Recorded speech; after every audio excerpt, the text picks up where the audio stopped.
and welcome to London 360, the only regular news feature show that keeps you up to date with everything that's going on in the capital. You can catch us here weekly, or you can watch the show anytime and get involved online at communitychannel.org/London 360. In our new show, we have an exciting lineup of stories. From the women who helped to develop Carnival on the back streets of West London to the power of a hashtag in our daily lives. When you think of Notting Hill Carnival, you think young people, street culture and huge sound systems.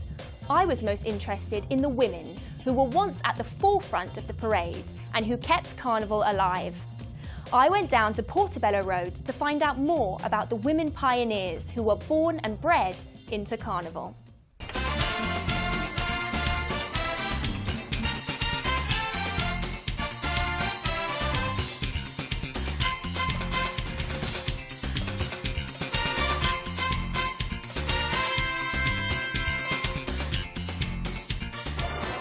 We're in West London at the Carnival Pioneers Community Day, remembering the women pioneers who gave birth to and nurtured Notting Hill Carnival, turning it from a local street party in 1973 into an international festival.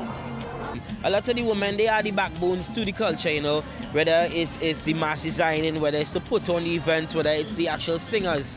So I think it's very important that we highlight these pioneers for the culture, and we make not only the Carnival community but others aware of who are the founders and who these ladies are, you know. I think it's very important to celebrate the women, because the women are always behind the men supporting their work, and for them to celebrate the women today is really important. Tribute to founding mothers is so exciting and I think appropriate in terms of the particular role that women have played in establishing Carnival, which came from very modest beginnings, and we know how massive it is today.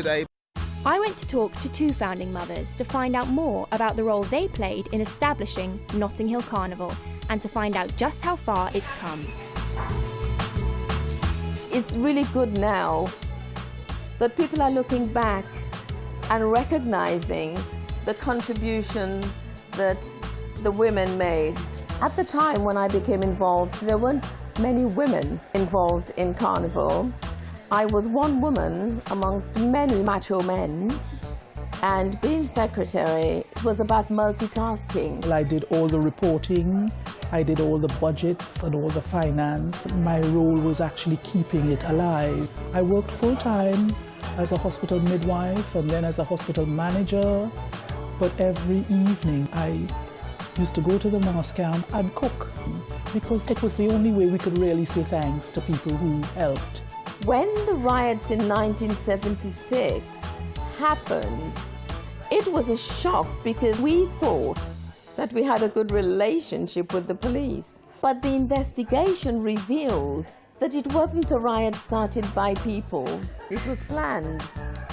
The relationship between the police and the community has changed vastly. It was a very different sense of community. There was no route. We went all through the streets, All Saints Road, Lancaster Road, everywhere. It would be 11:30 before we got back to the mass camp. Notting Hill Carnival has become an integral part of British history, rising through racial tension and deprivation. Although hundreds have contributed, it would not be where it is today without the women pioneers who have worked to sustain and develop what is now an international festival. To all the women whose names were never mentioned, I am delighted that now the contribution of women in Notting Hill Carnival is being recognized.